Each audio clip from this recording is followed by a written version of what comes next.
In today's video, I'm going to teach you how to add an accountant user to QuickBooks Online. By the end of this walkthrough, you'll know exactly how to give your accountant secure access to your books without sharing your own login or changing any of your existing settings.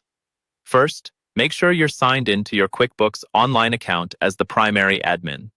Only the primary admin has permission to invite an accountant, so if you're using another role or a standard user login, you may not see all the options we'll be using.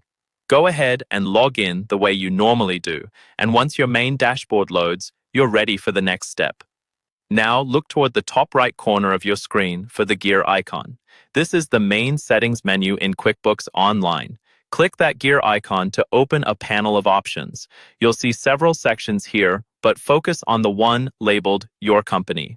This is where you control key settings related to users and access. Within the Your Company section, click on Manage Users. This page shows you everyone who currently has access to your QuickBooks file, along with their roles and permissions. It's also where you can add or remove users, but in this case, we're interested in the special access reserved for accounting professionals. At the top of the Manage Users page, you should see a tab labeled Accountants or Accounting Firms. Go ahead and click that tab. This area is specifically designed for accountant users. Unlike regular users, accountant users get additional tools, such as access to accountant-only reports and features that help them make adjustments and clean up your books more efficiently. Once you're on the Accountants tab, you'll see fields to invite a new accountant. Here, enter your accountant's name and their email address.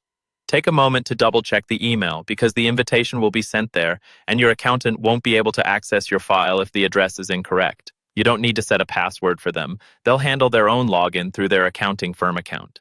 After you've entered the name and email, click the button that says Invite or Send Invitation. QuickBooks will send an email to your accountant with a link to accept the invitation. Until they accept, you may see their status listed as Invited. Once they accept, they'll appear as an active accountant user and can log into your QuickBooks Online company with the access they need to help you manage your finances.